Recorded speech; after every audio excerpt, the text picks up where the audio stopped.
Hello everyone, welcome back to my channel. ಇನ್ನು ಯಾರು subscribe ಮಾಡಿಲ್ಲ ಅವರು ಸಬ್ಸ್ಕ್ರೈಬ್ ಮಾಡ್ಕೊಳ್ಳಿ ಮತ್ತು ಮರಿದಿರ ಶೇರ್ ಕಮೆಂಟ್ ಮಾಡಿ ಅಂತ ಹೇಳ್ತಾ ಇವತ್ತಿನ ವಿಡಿಯೋನ ಸ್ಟಾರ್ಟ್ ಮಾಡ್ತೀನಿ. ಇವತ್ತು ನಾನು ಸೆಕೆಂಡ್ ಸೆಮ್ BCom ಅವರ ಕನ್ನಡ ಸಬ್ಜೆಕ್ಟಲ್ಲಿರೋ 3ನೇ ಘಟಕ ಭಕ್ತಿ, ಅದರಲ್ಲಿ ಕೃಷ್ಣ ರುಕ್ಮಿಣಿ ಪಾರ್ವತಿ ಭೇಟಿ ಆ ಲೆಸನ್ನ ಎಕ್ಸ್ಪ್ಲೇನ್ ಮಾಡಿಕೊಡ್ತೀನಿ. ಈ ಲೆಸನ್ನ ಬರೆದ ಕವಿ ಬಂದುಬಿಟ್ಟು ಅಂಜಲಿ ರಾಮಣ್ಣ ಅಂತ. ಸೊ ಇವಾಗ ಹೇಳ್ತಾರಲ್ವಾ, ದೇಶ ಸುತ್ತಿ ಕೋಶ ಓದಿ ಅಂತ. ನಾವು ಒಂದು ಸ್ಥಳಕ್ಕೆ ಹೋದ್ರೇ ನಾವು ಏನು ಓದಿರ್ತೀರಿ ಬುಕ್ಕಲ್ಲಿ, ಆ ಸ್ಥಳಕ್ಕೆ ಹೋದ್ರೇ ಅದು ರಿಯಾಲಿಟಿ ಗೊತ್ತಾಗುತ್ತೆ. ಸೊ ಹಾಗೆ ಇಲ್ಲಿ ಲೇಖಕಿ ಏನು ಮಾಡ್ತಾರೆ, ಅಸ್ಸಾಂ ಅನ್ನೋ ಇದಕ್ಕೆ ಹೋಗ್ತಾರೆ, ಸ್ಟೇಟ್ಗೆ. ಅಲ್ಲಿ ಹೋಗಿ ಅಲ್ಲಿ ನೋಡ್ತಾರೆ ಕಲ್ಚರ್ ಆಗಿರಲಿ, ಹೆಣ್ಮಕ್ಳಾಗಿರಲಿ, ಮತ್ತು ಅಲ್ಲಿ ಏನು ಇಂಪಾರ್ಟೆಂಟ್, ಅಲ್ಲಿ ಏನು ಪ್ರಖ್ಯಾತ ಅಂತ ಎಲ್ಲ ತಿಳ್ಕೊಂಡು ನಮಗೆ ಹೇಳ್ತಾರೆ. ಏನು ಹೇಳ್ತಾರೆ ಅಂತಂದರೆ, ಫಸ್ಟು ಒಂದು ಹೋಟೆಲ್ ಹತ್ರ ಹೋದಾಗ ಟೀ ಕೇಳ್ತಾರೆ. ಟೀ ಕುಡಿಬೇಕು ಅಂದ್ಕೊಂಡವರು ಅಲ್ಲಿನ ಟೀ ಉಗುರು ಬೆಚ್ಚಗೆ ಮತ್ತು ಹಸಿ ವಾಸನೆ ಇರುತ್ತೆ, ಅವ್ರು ಕುಡಿಯೋಕ್ಕಾಗಲ್ಲ. ಬಟ್ ಅಲ್ಲಿ ಸಣ್ಣ ಹುಡುಗ ರಂಜು ಅಂತ ಇರ್ತಾನೆ. ಅವನು ದೀದಿ ಟೀ ಕುಡಿದಿರ ಹೋಗಬೇಡಿ ಅಂತ ಹೇಳಿದ್ಕೆ ಅವನಿಗೆ ಬೇಜಾರು ಮಾಡೋಕ್ಕೆ ಇಷ್ಟ ಇಲ್ದಿರ ಸ್ವಲ್ಪ ಟೀ ಕುಡಿತಾಳೆ. ಮತ್ತು ಹೋಗುವಾಗ ಮತ್ತೆ ಅವನು ದೀದಿ ಅಂತ ಕರೀತಾನೆ. ಕರೆದು ಅವನು ಹೇಳ್ತಾನೆ, ಹೋಟೆಲ್ ಪಕ್ಕದಲ್ಲಿ ಒಂದು ರಸ್ತೆ ಇರುತ್ತೆ, ಧೇಮಾಜಿ ಬಾಂಬ್ ದುರ್ಘಟನೆಯಲ್ಲಿ ಮಡಿದ ಕಾಲೇಜು ವಿದ್ಯಾರ್ಥಿಗಳ ಸ್ಮಾರಕ ಇದೆ, ನೋಡ್ಕೊಂಡು ಹೋಗಿ ಅಂತ ಹೇಳ್ತಾನೆ.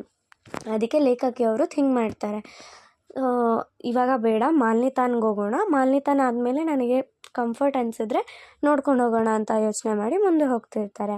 ಸೊ ಮುಂದೆ ಹೋಗಬೇಕಾದ್ರೆ ಅಸ್ಸಾಮಿನ ಸೊಬಗು ಹೆಂಗಿತ್ತು ಅಂತಂದರೆ, ವಿಶಾಲವಾದ ಟಾರ್ ಹಾಕಿರೋ ರೋಡ್ಗಳು. ಆ ರೋಡ್ಗಳಲ್ಲಿ ಹೆಣ್ಮಕ್ಳು ಬಣ್ಣದ ಸೀರೆ ಉಟ್ಕೊಂಡು ಸೈಕಲ್ ತುಳ್ಕೊಂಡು ಹೋಗ್ತಾ ಇರ್ತಾರೆ. ನೋಡೋದಕ್ಕೆ ತುಂಬ ಚೆನ್ನಾಗಿತ್ತು. ಮತ್ತು ಎಷ್ಟು ಪ್ರಯಾಣ ಮಾಡಿದ್ರು ನಮಗೆ ಆಯಾಸ ಅನ್ನೋದೇ ಆಗ್ತಾ ಇರಲಿಲ್ಲ ಅಂತೆ ಲೇಖಕಿಗೆ. ಮೀನ್ಸ್ ಅಲ್ಲಿನ ಕಲ್ಚರು, ಅಲ್ಲಿನ ನೇಚರು ಅಷ್ಟು ಚೆನ್ನಾಗಿತ್ತು ಅಂತ. ಸೊ ಆ ಹೆಣ್ಮಕ್ಳು ಸೈಕಲ್ ತುಳ್ಕೊಂಡು ಹೋಗೋದು ನೋಡಿ ಮೈಮರೆತು ತುಂಬ ಫೋಟೋಗಳು ಹಿಡಿತಾರೆ. ಮತ್ತು ಅಲ್ಲಿಂದ ಅರುಣಾಚಲ ಪ್ರದೇಶದಲ್ಲಿ ಇಟಾನಗರ ಅಂತಿದೆ, ಅಲ್ಲಿಂದ 330 ಕಿಲೋಮೀಟ್ರ್ ದೂರದಲ್ಲಿ ಮಾಲ್ನಿತಾನ್ ಅನ್ನೋದು ಇರೋದು. ಈ ಮಾಲ್ನಿತಾನ್ ಅನ್ನೋದು ಏನು ಅಂತಂದರೆ, ಇದೇ ಸ್ಥಳದಲ್ಲಿ ಕೃಷ್ಣ, ರುಕ್ಮಿಣಿ, ಪಾರ್ವತಿ ಭೇಟಿಯಾಗಿರೋದು ಮೂವರು. ಮತ್ತು ಮಾಲ್ನಿತಾನ್ ಆದಮೇಲೆ ಮತ್ತೆ ಅಲ್ಲಿಂದ 162 ಕಿಲೋಮೀಟ್ರ್ ಆದಮೇಲೆ ದಿಬಾಂಗ್ ವ್ಯಾಲಿ ಅಂತಿದೆ. ದಿಬಾಂಗ್ ವ್ಯಾಲಿ ಅನ್ನುವ ಜಿಲ್ಲೆ, ಅದು ಒಂದು ಜಿಲ್ಲೆ. ಏನಕ್ಕೆ, ಭೀಷ್ಮಕ ನಗರ ಅದರಲ್ಲಿ ಒಂದು ಜಿಲ್ಲೆ. ಈ ಭೀಷ್ಮಕ ನಗರದಲ್ಲಿ ಭೀಷ್ಮ ಮಹಾರಾಜ ಇದ್ದರು. ಭೀಷ್ಮ ಮಹಾರಾಜ ಯಾರು ಅಂತಂದರೆ ರುಕ್ಮಿಣಿಯವರ ಅಪ್ಪ. ಇಲ್ಲಿ ಏನು ಹೇಳ್ತಿದ್ದಾರೆ ಅಂತಂದರೆ ಕವಿ, ಈ ಕೃಷ್ಣ ಏನಿದ್ದಾನೆ ಅಲ್ವಾ, ಇವನು ಭೀಷ್ಮಕ ನಗರದಿಂದ ರುಕ್ಮಿಣಿನ ಮದುವೆ ಆಗೋಕ್ಕೆ ಓಡಿಸ್ಕೊಂಡು ಹೋಗೋವಾಗ ಮಾಲ್ನಿತಾನಲ್ಲಿ ನಮಗೆ ಪಾರ್ವತಿ ಸಿಗ್ತಾಳೆ. ಅವರಿಗೆ ಪಾರ್ವತಿ ಎದುರಾಗ್ಬಿಟ್ಟು ಏನು ಹೇಳ್ತಾಳೆ, ಅಣ್ಣ ಇವತ್ತು ನೀವು ಇಲ್ಲೇ ಉಳ್ಕೊಳ್ಳಿ, ನಾಳೆ ಹೋಗಿರಾ ಅಂತ ಹೇಳಿದಾಗ ಸೊ ಕೃಷ್ಣ ಮತ್ತು ರುಕ್ಮಿಣಿ ಅಲ್ಲೇ ಉಳ್ಕೋತಾರೆ. ನೈಟು ಅವ್ರಿಗೆ ಏನು ಸೇವೆ ಮಾಡಬೇಕೋ ಎಲ್ಲ ಥರ ಮಾಡಿ, ಮರುದಿನ ಅವರು ಹೋಗೋವಾಗ ಕೃಷ್ಣಗೆ ಮತ್ತು ರುಕ್ಮಿಣಿಗೆ ಪಾರ್ವತಿ ಹೂಮಾಲೆ ಹಾಕ್ತಾಳೆ. ಸೊ ಅವಳು ಹೂಮಾಲೆ ಹಾಕಿರೋದಕ್ಕೆ ಅವಳಿಗೆ ಹೂಮಾಲೆಯ ಒಡತಿ ಎಂಬ ಹೆಸರು ಕೃಷ್ಣ ಕೊಡ್ತಾನೆ. ಅವತ್ತಿಂದ ಪಾರ್ವತಿನ ಹೂಮಾಲೆಯ ಒಡತಿ ಅಂತ ಹೇಳ್ತಾರೆ. ಆಮೇಲೆ ಹಂಗಾದ್ಮೇಲೆ ಲೇಖಕಿ ಏನು ಮಾಡ್ತಾರೆ, ಇನ್ನೂ ಕೆಲವು ಸ್ಥಳಗಳಿಗೆ ಹೋಗ್ತಾರೆ. ಅಂದರೆ ಇಲ್ಲಿ ಆಕಾಶಗಂಗಾ ಅಂತ ಒಂದು ಸ್ಥಳ ಇದೆ. ಅಂದರೆ ಈ ಆಕಾಶಗಂಗಾ ಅನ್ನೋ ಸ್ಥಳ ಏನು ಅಂತಂದರೆ, ಪಾರ್ವತಿ ಅವಳು ಸತ್ತ ಮೇಲೆ ಈ ಶಿವ ಏನಿದ್ದಾನೆ ಅವನ ಕೈಯಲ್ಲಿ ಎತ್ಕೊಂಡು ಹೋಗುವಾಗ ಅವಳ ಒಂದು ಅಂಶ ಅಲ್ಲಿ ಬಿದ್ದೋಯ್ತಂತೆ. ಸೊ ಅದು ಆ ಅಂಶನೇ ಅಲ್ಲಿ ಆಕಾಶಗಂಗಾ ಆಗಿ ಕ್ರಿಯೇಟ್ ಆಗಿದೆ. ಸರೋವರ ಅಂತೀರಲ್ವ, ಆ ಸರೋವರ ಕ್ರಿಯೇಟ್ ಆಗಿದೆ.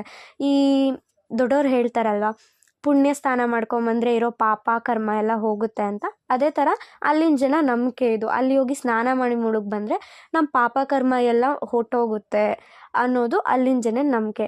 ಮತ್ತು ಅಲ್ಲಿ ಏನು ಇಂಪಾರ್ಟೆಂಟ್ ಮತ್ತು ಪ್ರಖ್ಯಾತ ಅಂತಂದರೆ, ಅಲ್ಲಿ ಪಾರ್ವತಿ ಮತ್ತು ರುಕ್ಮಿಣಿ ದೇವಸ್ಥಾನ ಇದೆ. ಅಲ್ಲಿ ಏಕಕಾಲ ಪೂಜೆ ಆಗುತ್ತೆ. ಅಂತಂದರೆ ಅವರಿಬ್ಬರು ಭೇಟಿಯಾಗಿರೋದ್ರಿಂದ ಅವರಿಬ್ಬರಿಗೆ ಏಕಕಾಲ ಪೂಜೆ ಆಗುತ್ತೆ. ಸೊ ಮತ್ತು ಇನ್ನು ಅಲ್ಲಿ ಇನ್ನೊಂದು ವ್ಯವಸ್ಥೆ ಏನಿರಲಿಲ್ಲ ಅಂತಂದರೆ, ಅಲ್ಲಿರೋ ದೇವಸ್ಥಾನಗಳು ಅದು ಇದು ವಸ್ತುಗಳೆಲ್ಲ ತುಂಬ ಧೂಳು ಹಿಡ್ದೋಗಿತ್ತು. ಅಂದರೆ ಇದ್ರ ಬಗ್ಗೆ ಅಲ್ಲಿನ ಸರ್ಕಾರ ಪ್ರಾಮುಖ್ಯತೆ ಕೊಟ್ಟಿಲ್ಲ. ಆದರೂ ಜನರು ಇದನ್ನು ಒಂದು ಭಕ್ತಿಯಿಂದ ಇದು ನಮಗೆ ಪ್ರಖ್ಯಾತ ಅನ್ನೋ ಥರ ಭಾವನೆ ಮಾಡಿ ಅದನ್ನು ನೋಡ್ಕೊಂಬರ್ತಾ ಇದ್ರು ಅನ್ನೋದೇ ಈ ಲೆಸನ್ನು ಅಷ್ಟೆ. ಈ ಲೆಸನ್ ಕೊನೆಯಲ್ಲಿ ಬಂದುಬಿಟ್ಟು ಕೆಲವೊಂದು ಪ್ಯಾರಾಗ್ರಾಫ್ ಇದೆ ರಂಜು ಬಗ್ಗೆ. ಸೊ ಅದೇನು ಎಕ್ಸಾಮ್ಗೆ ಇಂಪಾರ್ಟೆಂಟ್ ಆಗೋದಿಲ್ಲ. ಇಲ್ಲಿ ನಮಗೆ ಕೇಳೋದು ಬರೀ ಕೃಷ್ಣ ರುಕ್ಮಿಣಿ ಭೇಟಿಯಾಗಿದ್ದು ಯಾವ ಸ್ಥಳ ಮತ್ತು ಆ ಸ್ಥಳ ಹೇಗಿದೆ ನೋಡೋದಕ್ಕೆ. ಆಮೇಲೆ ಮತ್ತು ಅವಳನ್ನ ಹೂಮಾಲ ಒಡತಿ ಅಂತ ಯಾಕೆ ಕರೀತಾರೆ ಅನ್ನೋದನ್ನು ಇಲ್ಲಿ ಕೇಳ್ತಾರೆ. ಸೊ ಇದರ ಇಂಪಾರ್ಟೆಂಟ್ ಕ್ವೆಶನ್ ಆನ್ಸರ್ಸ್ ಏನಿದೆ ನಾನು ಇನ್ಸ್ಟಾಗ್ರಾಮ್ ಅಕೌಂಟಲ್ಲಿ ಹಾಕಿರ್ತೀನಿ. So you can go through it. Thank you.